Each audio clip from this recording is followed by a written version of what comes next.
ከጦርነቶቹም የባሰ ትልቁ ነገር አጼ ምኒልክ የፈጠሯት ኢትዮጵያ ምን አይነት ነበር የሚለው ነው። ስለዚህ እነዚህ አንደኛው እስካሁን ድረስ ከኛ ጋር የቆየው የግዛት ፈጠራው አኖሌም በመሳሰሉት የታሪክ ጠባሳዎች ይዞ መሄዳቸው ነው መቆየታቸው ነው። ሁለተኛው እና ዋናው ነገር ግን ከማቅናቱ ጋር የተፈጠረው የፖለቲካ ኢኮኖሚ ነው። ይህም በነፍጥ ላይ የተመሰረተ የፖለቲካ ኢኮኖሚ ዛሬም እያወዛገበን ያለው የነፍጠኛ ስርዓት የሚባለው ነው። ለማቅናት የተሰማራው የፊውዳል ሰራዊት የገባር ህዝቦችን ነጻነት ቀምተዋል፣ መሬታቸውን ዘርፈዋል። ህዝባችን በገዛ መሬታቸው ላይ ጭሰኛና አሽከር ሆነዋል። ቋንቋቸውን አፍኖ በስማ በሎ ገዝቷል። ባጭሩ እጅግ በጣም ዘግናኝና ጨካኝ የሆነ የፖለቲካ ስርዓት ጭኖባቸዋል።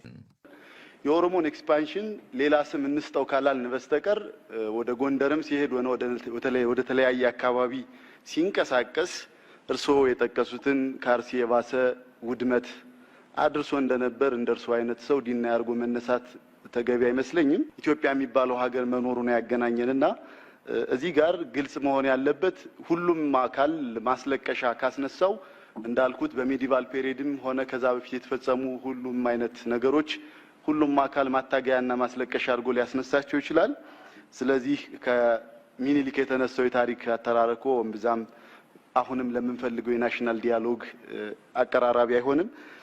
ዶክተር መራራ አንድም ነጥብ ማቅረብ የማይችሉበትን ያኖሌ ሐውልትን በቀጥታ ገብተው አጼ ምኒልክ ላይ ያቀረቡት ሐሳብ በጣም ከጥላቻ ከዘረኝነት እስከዛሬ በፕሮግራማቸውና በፖለቲካ አካሄዳቸው ሲጠቀሙበት የነበረው ፕሮፓጋንዳ የሐሰት ፕሮፓጋንዳ አሁንም ለሌላ ዙር የኢትዮጵያውያን ወንድሞቻችንና እህቶቻችን ኢትዮጵያውያን እልቂት የሚጋብዝ ከዚህ የጨለማ አስተሳሰብ የማንወጣበትን ውይይት በመቅረቡ በመጀመሪያ ደረጃ አዝኛለሁ።